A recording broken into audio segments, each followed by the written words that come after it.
Well, thank you very much, Kellyanne, and it's an honor to be with you. I just said I was going to stop over, say hello to some of the great families and some friends that have had some incredible difficulty.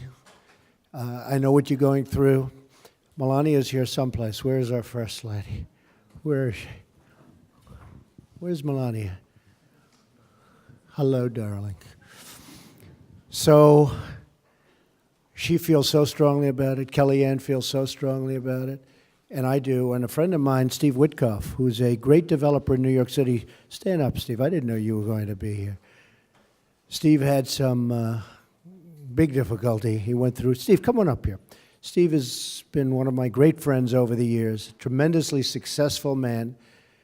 And would you want to just discuss this? Because we're all among friends, or, you know, it's a tough thing to discuss, right?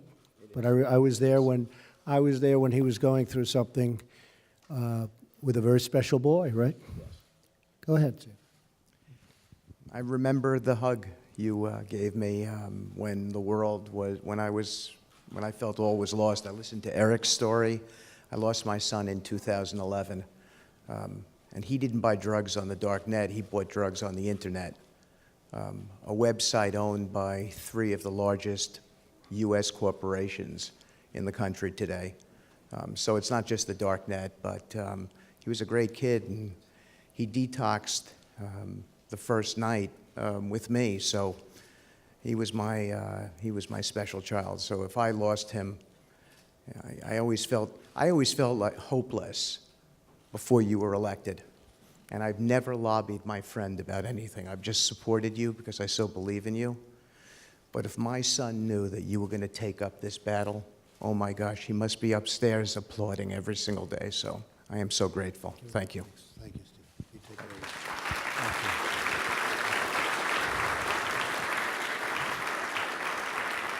Thank you. And Steve went through something where he thought everything was perfect. He thought everything was fine. And his boy was recovered. And then all of a sudden, out of nowhere, he got some very bad news. So I fully understand what you're going through. The administration's going to be rolling out policy over the next 3 weeks, and it'll be very, very strong. I've also spoken with Jeff about bringing a lawsuit against some of these opioid companies. I mean, what they're doing and the way the distribution. And you have people that go to the hospital with a broken arm and they come out and they're addicted. They're addicted to painkillers and they don't even know what happened. They go in for something minor and they come out and they're in serious shape. So we're going to very much, you know, as you know, I think we've been involved more than any administration by far. It's a problem that's growing, and drugs are a similar but different problem in the sense that we have pushers and we have drug dealers that they kill hundreds and hundreds of people, and most of them don't even go to jail. You know, if you shoot one person, they give you life, they give you the death penalty. These people can kill 2,000, 3,000 people, and nothing happens to them. And we need strength with respect to the pushers and to the drug dealers. And if we don't do that, you're never going to solve the problem. If you want to be weak and you want to talk about just blue ribbon committees, that's not the answer. The answer is you have to have strength and you have to have toughness. The drug dealers, the drug pushers they're really doing damage. They're really doing damage. Some countries have a very, very tough penalty, the ultimate penalty. And by the way, they have much less of a drug problem than we do. So we're going to have to be very strong on penalties. Hopefully we can do some litigation against the opioid companies. I think it's very important because a lot of states are doing it. But I keep saying if the states are doing it, why isn't the federal government doing it?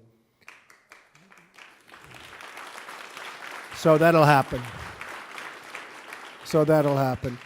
In the meantime, I just want to pay my respects to everybody. Some of you have gone through a lot. Many of you in this room have gone through a lot, more than anyone can imagine. We're with you 100%. We're fighting for you, and we're going to win. We're going to win. Thank you very much. Thank you, everybody. Thank you.